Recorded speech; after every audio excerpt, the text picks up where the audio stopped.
Problem से solution तक, astro तक, नो योर फेट। नमस्कार, मैं आचार्य विनोद भारद्वाज आप सभी लोगों का एस्ट्रो तक में स्वागत करता हूँ। शिव सर्वज्ञ हैं, शिव निश्चित रूप से जीवन के आधार हैं। अंगुष्ठ मात्र की वायु के रूप में आपके अंतःकरण में विद्यमान वह शिव आपके जीवन की ज्योति को जागृत रखा है। श्रावण के महीने में शिव की आराधना बहुत धूमधाम से की जाती है, क्योंकि भगवान शिव निश्चित रूप से हमारी कामनाओं को पूर्ण कर देते हैं। भगवान शिव की पूजा जितनी आसान है, उतनी आसान किसी देवता की पूजा हो ही नहीं सकती है।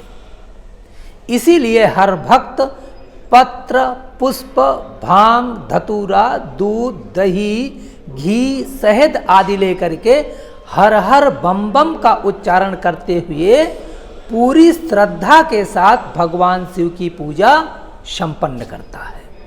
लेकिन क्या आपको मालूम है क्या, भगवान शिव ने शिव महापुराण में कहा है कि जो भी भक्त पूरी श्रद्धा से पूजा करेगा, लेकिन एक मंत्र यह अगर वह भूल जाता है, इस मंत्र का पाठ नहीं करता है, तो मैं उस पूजा को स्वीकार करूंगा ही नहीं।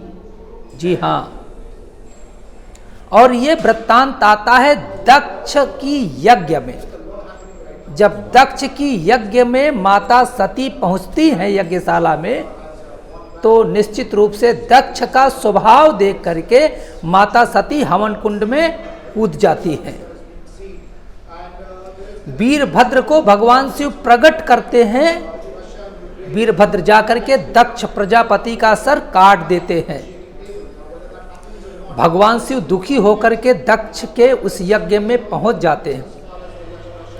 सभी देवता अनुनय विनय करते हैं कि प्रभु जो ये यज्ञ चल रही है, जब तक यज्ञ पूर्ण न हो, जब तक यज्ञ की पूर्णाहुति न हो, तब तक यज्ञ को पूर्ण माना ही नहीं जाना चाहिए। लेकिन जब जजमान ना हो तो यज्ञ कैसे पूर्ण होगी।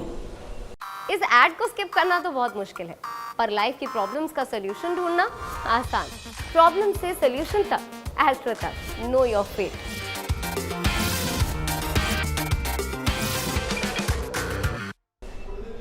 देवताओं की स्तुति के बाद भगवान शिव ने कहा, ठीक है, मैं दक्ष को जीवित करता हूं और आप लोग अपनी यज्ञ को पूर्ण करें।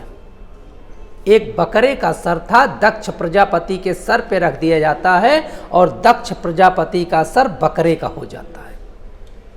दक्ष प्रजापति रोने लगते हैं, कहते हैं प्रभु, जब तक मेरे मुख था मैं आपसे बैर करके रखा था, आपको गालियां देता था, ईश्वरत्व नहीं आपके अंदर मुझे दिखता था, लेकिन जब मुझे ज्ञान हुआ तो अब वाणी नहीं है, अब तो बकरे का मुख है।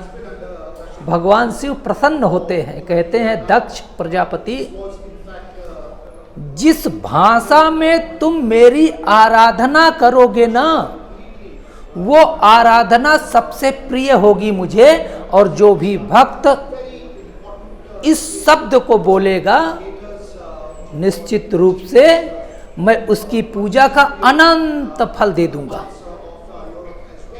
तब वहां पे दक्ष प्रजापति के मुख तो था नहीं कि बोल सके, तो जैसे बकरा बोलता है ना, कैसे बोलता है, ऐसे ऐसे ही पूजा के अंत में शिवलिंग का आकार बना करके इस शब्द का उच्चारण करने से भगवान शिव प्रसन्न हो जाते हैं और पूजा का निश्चित रूप से अनंत कोटि फल आपको तथा आपके पूरे परिवार को प्राप्त कराते हैं। आशा है यह कार्यक्रम आपको बहुत सुंदर लगा होगा, ज्ञानवर्धक लगा होगा। इस कार्यक्रम को शेयर करिए, और अगर अंत तक आप देखे हैं तो ओम नमः शिवाय लिख करके कमेंट बॉक्स में अपनी मुहर लगाइए। आप लोगों का बहुत बहुत धन्यवाद। नमस्कार। एस्ट्रो तक ऐप पर आपको मिलेगा भविष्य से जुड़े हर सवाल का जवाब। डाउनलोड कीजिए एस्ट्रो तक ऐप और चुटकी में जुड़िए इंडिया के बेस्ट एस्ट्रोलॉजर से।